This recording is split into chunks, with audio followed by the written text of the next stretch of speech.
Live, where news comes first. This is ABC-7 with breaking news. We begin with breaking news. The Supreme Court has now given Texas the green light to begin enforcing a controversial immigration law known as Senate Bill 4, or SB 4.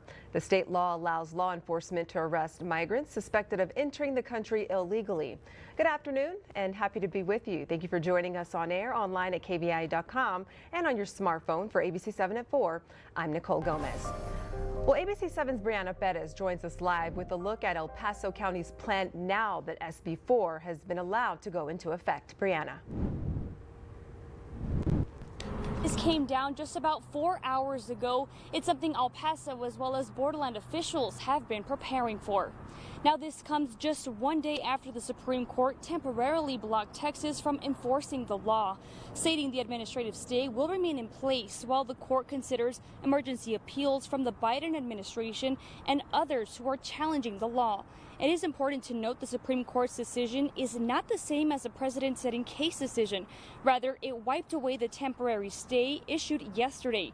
Today's decision only allows enforcement of the law while legal challenges to it continue in a lower federal appeals court. Now, critics say this law will lead to racial profiling and can cause a financial burden to border communities. ABC-7 sat down with County Judge Ricardo Samaniego 1 hour before the final ruling came down, and he talked about the county's preparation for this moment. We've done a lot to try to figure how we're going to address it, but it's really difficult. By human nature, trying to get ready for something you don't want is really difficult because we're so busy not wanting it to happen. But we do plan. We talk to the NGOs. We talk about what's going to happen.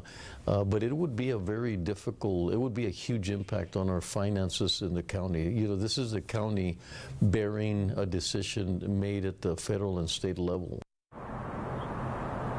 And we have reached out to the city for comments and are still awaiting a response. But coming up on ABC-7 at 5, the county judge breaks down exactly how it will impact county finances as well as taxpayers. For now, reporting in West El Paso, Brianna Perez, ABC-7. Brianna, thank you. Well, local supporters of Senate Bill 4 are reacting to today's decision.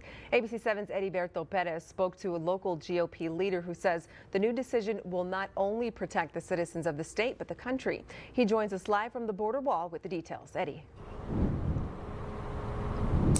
Good afternoon, Nicole. Today I spoke with the chairman of the Republican Party in El Paso County, Adolfo Telles, who told me the impact Senate Bill 4 will have in the state of Texas will not only be with Mexico, because there's people that come from different parts of the world that come or cross through our neighbor country. People that not only comes from Central or South America, but also from China, Russia, the Middle East, and other places that cause a threat to the U.S., according to Telles. He also told me Senate Bill 4 will help the state of Texas from a population control as it relates to stop immigrants who come in from a financial impact.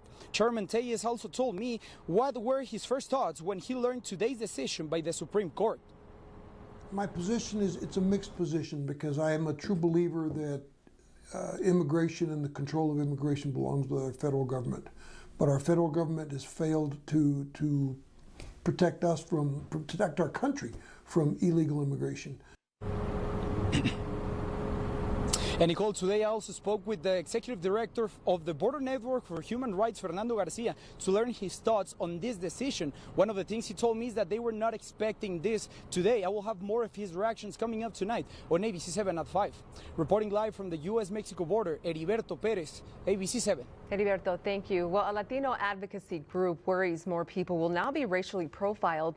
The League of United Latin American Citizens, or LULAC, says SB 4 could allow for abuses of power. ABC-7's Carrie Mannix is live from the Sacred Heart to explain. Nicole, as ABC-7 has been reporting, the SB 4 allows local law enforcement agencies in Texas to enforce immigration law. That means that any of the migrants here could be questioned by our local law enforcement. Many have argued leading up to this decision, certain civil rights may be violated. LULAC joins that argument, adding it endangers every Latino living in Texas. They say many of the migrants are here legally. They also say U.S. citizens that have lived here their whole lives or most of their lives could also be impacted. LULAC President Domingo Garcia said they're going to continue to fight the law. We believe this law is unconstitutional, it's unchristian, immoral, and un-Texan. Texans don't treat people this way. LULAC officials also said they're coming up with legal ways to help people through this. That's coming up at ABC-7 at 5. But for now, reporting live from Sacred Heart Church, I'm Carrie Mannix, ABC-7. Carrie, thank you for that report. Now, Governor Greg Abbott taking to social media, posting this. Breaking in a 6-3 decision, SCOTUS allows Texas to begin enforcing SB4 that allows the arrest of illegal immigrants. We still have to have hearings in the 5th Circuit Federal Court of Appeals, but this is clearly a positive development, end quote. El Paso Congresswoman Veronica Escobar also released a statement. She said in part, quote, any implementation of SB4, regardless of duration, is guaranteed to fuel further and more egregious civil rights violations and racial profiling in Latino communities like mine. This would create significant confusion for local law enforcement agencies, peace officers, and judges, and will cause extensive damage to Latino communities in the interim until the 5th Circuit Court's ruling.